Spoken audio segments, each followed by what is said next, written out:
Hi, my name is Wes Fry. I'm from Tennis Warehouse Australia. Today I'm going to compare the difference between the Spinfire Pro 2 ball machine and the Lobster Elite 3 ball machine.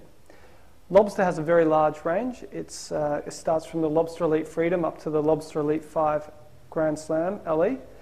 But the Lobster Elite 3 is the most comparable to the Spinfire Pro 2, so for that reason these are the two that we're going to compare today. Lobster's been around a very long time, very well-known brand. Very reliable, very dependable. Spinfire is a newer player on the market, so it's good to get an understanding of what the new competition is able to offer. To start with, I'll turn both machines on. So when you first turn on the Lobster, it'll give you about 10 to 15 seconds before it starts to fire balls out so that you can get to the other end of the court.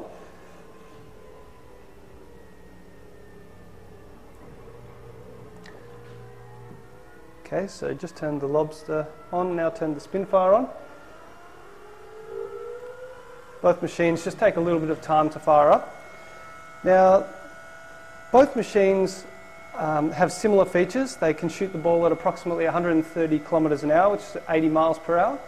The Spinfire holds 200 balls, Lobster holds 150 balls. You'll notice the Lobster is a little bit smaller, thinner, a bit more compact than the Spinfire. So if you've got a very small boot car, it's very handy.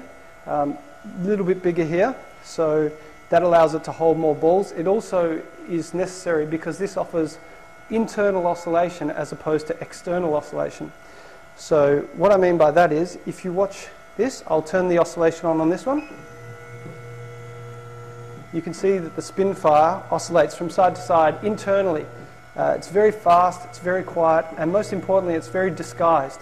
You can't actually be down the other end of the court and sort of follow the machine along and work out where it's going to shoot to because it's too hard to see from the other end of the court. Lobster, you can see the way it moves from side to side is a little less subtle. It's a little slower, still good oscillation. It'll move from both widths of the service line. But that's the main reason why this is a skinny machine and this is a little bit larger, is just so it can accommodate that internal oscillation. Now, one thing you'll also notice, I'll just show you, when I turn this off, it turns off wherever it just happens to turn off. Conversely, if you have a look at this one, when I turn off the horizontal oscillation, you'll hear it beep, so you know that it's registered, but it didn't stop until it got back to the very center of the machine, which is great, because you can position it anywhere you want. So I can shoot some balls out that side if I want, or I can go to the other side, but it's nice when you turn it off that it comes back to the middle. Conversely, this one has gone out to the left-hand side. It'll just turn off wherever I happen to turn it off.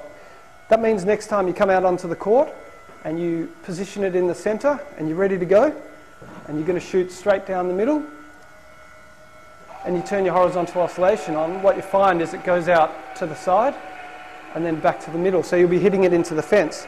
So in order to be able to operate this properly, you've got to remember to stop it in the middle.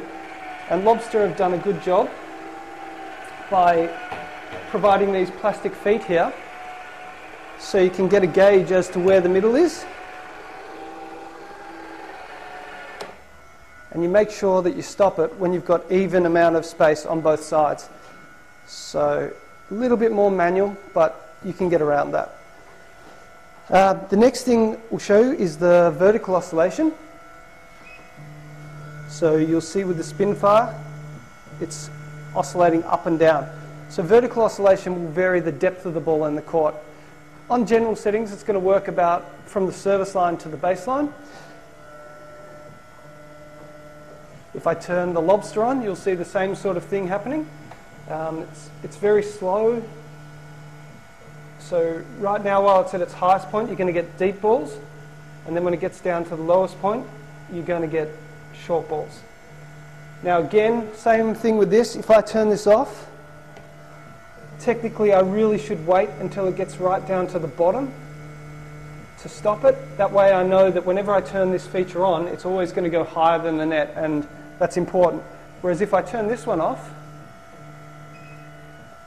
it always returns back to the lowest point, so you don't even have to think. Then you've got features like the 2-line drill. It's quite a difficult one to explain, but you can have the setting. I'll turn this one on, 2-line drill.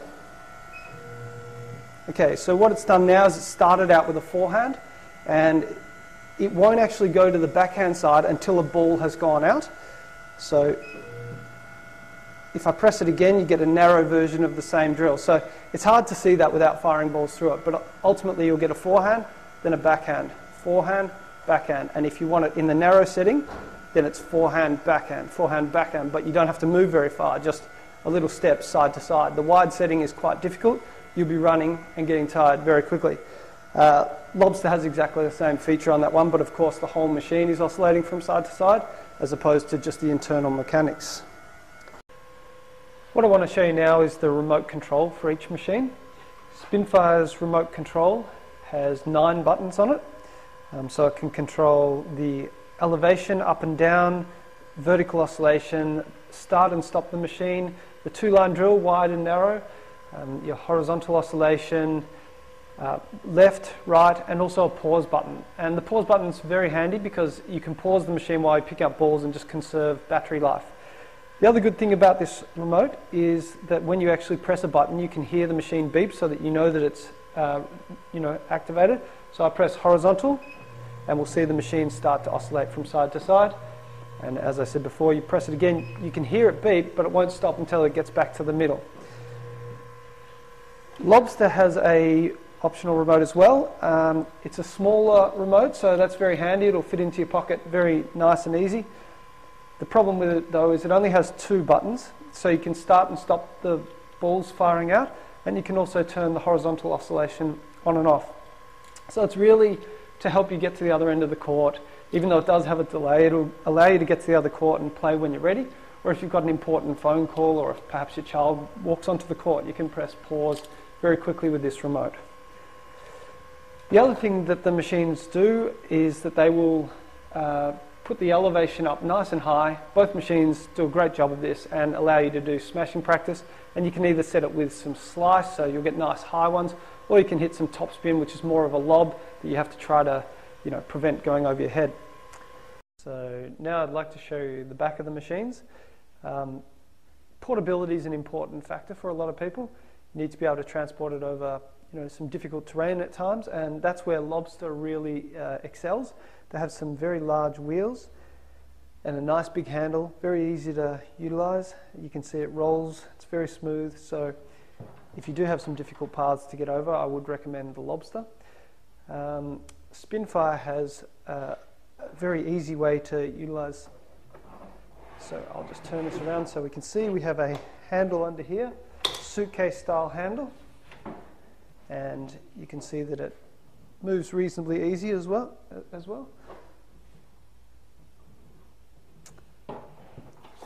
Both machines, you can collapse the hopper. It's got a nice tight fit there. Put that down. We can take the carousel off just to get it a little bit lower if you need to fit it into a boot. And the same with Lobster. Lobster can take its hopper off like that, collapse over, and we can drop the handle down.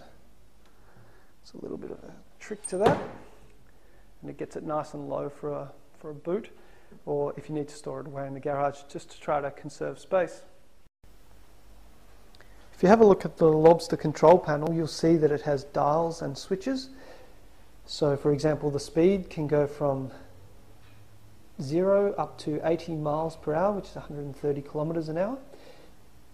Dials are, they're very manual, so if you want to get to say 65 kilometers an hour, it's very difficult to get it exact, but you can get it close enough. You've got your vertical oscillation on off, horizontal on off, 2-line drill narrow or wide, and if you do get the remote control, you need to switch it on here before it will activate. And of course you've got your power button there. You've got 2 charger ports. There's different chargers that come with the machine. The standard charger here, or your fast charger can run off the port on the side. Okay, with the Spinfire control panel, you can see that it uses a membrane touch panel, very nice buttons. So you press a button, you hear that it reacts, and you can hear the machine's doing what it's meant to be doing. And when you turn it off, it'll come back to the middle as we said.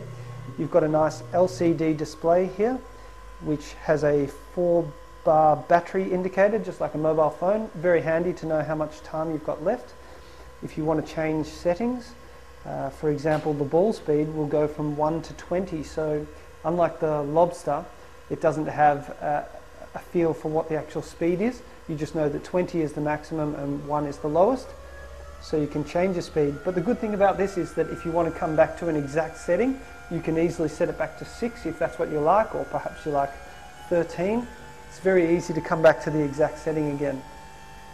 Both machines do top spin and slice. To alter the top spin on the Spinfire, you can simply go into positive figures here and it goes to +10, or if you want to go into slice, you would move it down to into the minus area. In order to adjust the elevation, you simply press up or down, and that's how you would set the nice sky high lobs. One thing I do like about this machine is the level of top spin and slice is outstanding. When you have them on the maximum settings of 10, it's just too hard to play. It's really quite ridiculous how heavy the top spin and slice is.